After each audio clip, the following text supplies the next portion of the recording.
वो सर्दियों की सुबह थी जब रणविजय जोधपुर पहुंचा।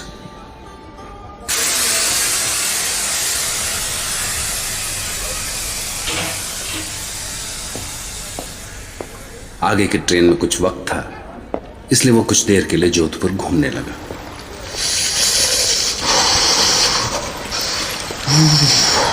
जोधपुर की सर्दी 10-12 डिग्री तो होगा।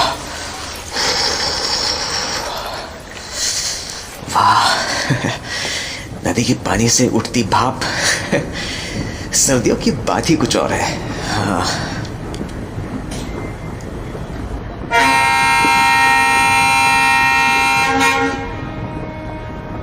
वो जोधपुर से निकलकर शाम तक पाली पहुंच गया।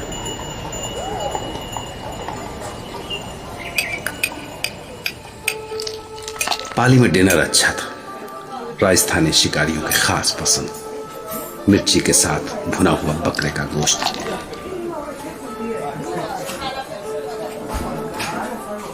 यहां से उसे राजसमंद जाना था, अरावली की खूबसूरत पहाड़ियों के बीच।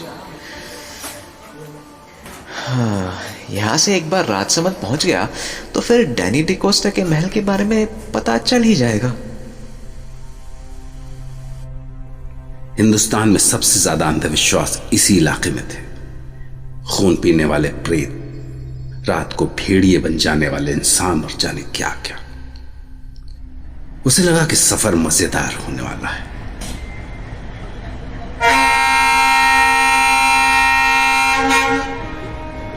पहाड़ियों के बीच में से होकर जाने वाले घुमावदार रास्तों ने उसका दिल मोह लिया।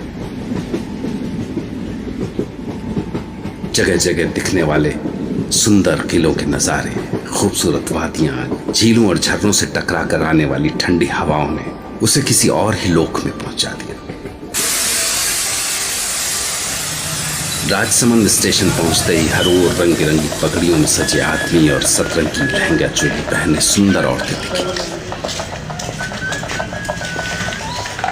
उसके सामने राजस्थानी राजा महाराजाओं और उनकी सुंदर रानियों की तस्वीर खींच गई।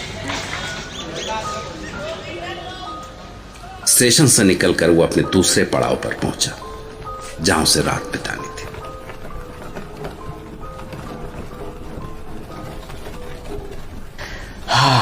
वाह, लगता है किसी परियों के देश में आ गया हूं।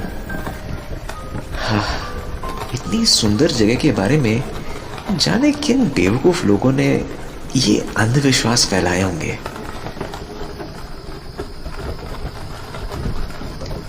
रानी की सराय, हाँ ये है। डैनी ने अपनी चिट्ठी में इसी होटल में ठहरने के लिए कहा था। हाँ, वो एक पुरानी सी इमारत थी, जैसे पुराने वक्त में राजाओं महाराजाओं के कोतवाल या मंत्रियों की कोठियां हुआ करती थी। उसके तांगे से उतरते ही एक बूढ़ी औरत निकलकर बाहर आई। घणी गम्मा सा। हाय, मैं रणविजय। आ गए तुम? आओ आओ। कैसा लगा हमारा राजसमंद? मैं थारा ही इंतजार कर रही थी। आओ सा आओ, थारा कमरा दिखा दूं।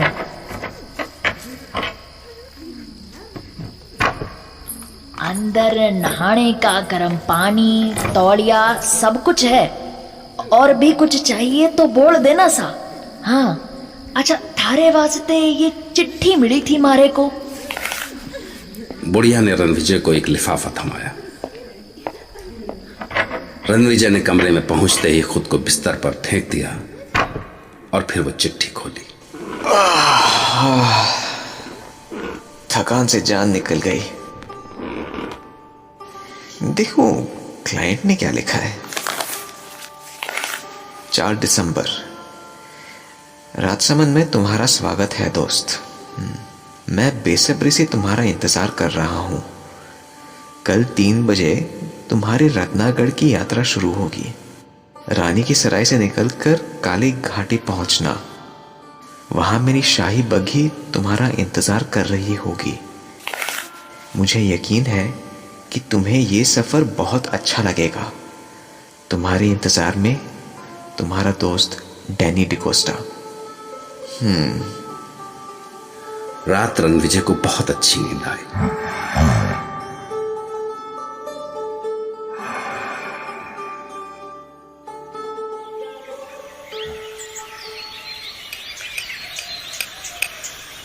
सुबह नाश्ता करने के बाद वो आदतन यहाँ की अपनी यादों को डायरी में समेटने लगा और फिर दिन के खाने के बाद वो आगे के सफर के लिए तैयार था। हाँ आंटी जी, तो कितना पैसा हुआ आपका? मारे को चिट्ठी के साथ ही कमरे का किराया और थारे आने जाने के वास्ते घोड़ा गाड़ी का भाड़ा मिल चुका है सा। घोड़ा गाड़ी वाला बस आता ही होगा। पर जे बताओ कि आपने जाना कट्टे को है? मैं रत्नागढ़ जा रहा हूँ। रत्नागढ़ का नाम सुनते ही वो बुढ़िया अचानक पीली पड़ गई। उसके पैर कांपने लगे। क्या क्या हुआ? आप पर उसकी तो जैसे जीभ ही अकड़ गई थी। तभी घोड़ा गाड़ी पहुंच गई।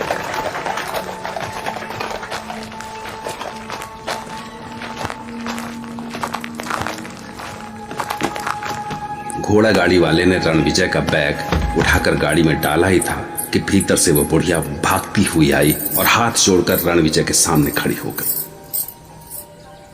भगवान के वास्ते वहां जाओ कोनी सा। अभी जवानी भी कोनी आई थारी ठीक से। दुनिया कोनी देखी तुमने। क्यों इस उम्र में जान देने पर तुले हो? पर हुआ क्या? ये क्या बोल रही हैं आप? ऐसा क्या है रत्नागढ़ में? सवाल कोनी सा, सवाल कोनी। बस अगर अपनी माँ को जरा भी प्यार किया है तो यहां से लौट जाओ। उसकी गोद सूनी मत करो सा।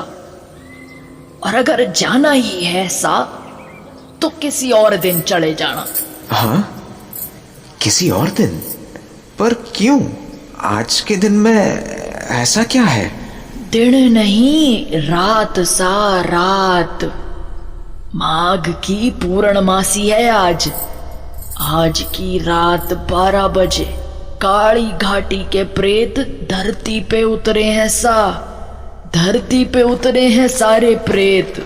रणविजय ने उसकी बातें समझने की कोशिश की, पर घोड़ा गाड़ी वाला इंतजार कर रहा था। इसलिए वो पलटा और आकर घोड़ा गाड़ी में घुस गया। Hurrah, hurrah, hurrah.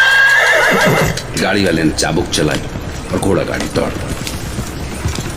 रणविजय ने पीछे पलट कर देखा तो बुढ़िया अभी भी हाथ उठाए उसे रुकने को कह रही थी। रुक जाओ सा, रुक जाओ। बड़ा मानुसों का घर है वो। उधर जाओ कोनी, जाओ कोनी उधर। और जब घोड़ा गाड़ी उसकी नजरों से ओझल होने लगी तो वो वहीं रास्ते में ठहर गई। रणविजय को बुढ़िया की बातें उलझन में तो डाल रही थी, पर उसे काम भी पूरा करना था। उसके बॉस और डैनी के बीच एक बहुत बड़ी लैंड डील होने वाली थी और जिसकी सारी जिम्मेदारी रणविजय पर ही थी, जिसके लिए उसे रत्नागढ़ पहुंचना था।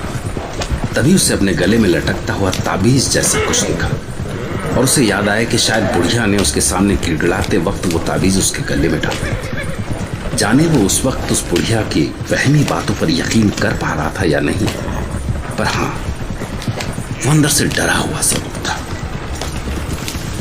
चिट्ठी में लिखा था सर कि आपको काली घाटी छोड़नी है जी। आप वहां उतर के करोगे क्या? हाँ हाँ जी, वहां से हमारे क्लाइंट की तरफ से सवारी आएगी। बहुत खतरनाक जगह से काली घाटी। काली घाटी प्रेतों की घाटी है। हाँ, अच्छा। प्रेत का नाम सुनकर रणविजय कांप उठा।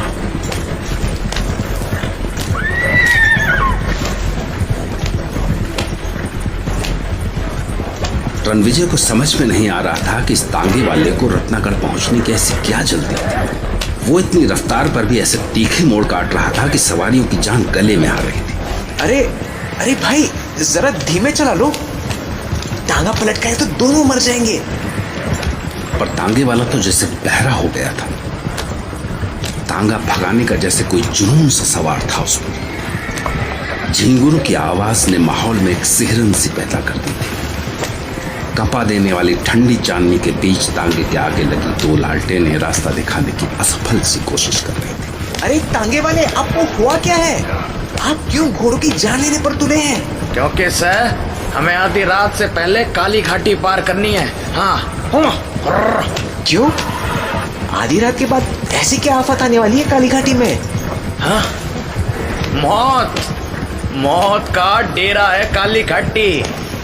आज के पूरे चांद में जो आधी रात को वहां रुक गया, कभी वापस को नहीं लौटा। हाँ।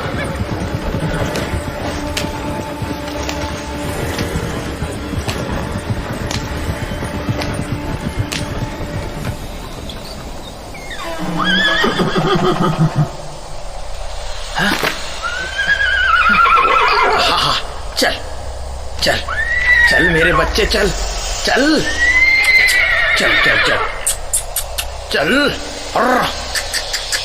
चल ना। तो कब तक आएगी काली घाटी? घोड़ा थम गया, मतलब काली घाटी अब दूर नहीं, बस कुत्ते कुत्ते यहीं तक रहते हैं। हाँ, चल चल चल चल। हाँ, क्यों? क्योंकि काली घाटी से भड़मानुसों का इलाका शुरू हो गए। आधी रात को भेड़िए बन जाने वाले प्रेतों का राज। हाँ,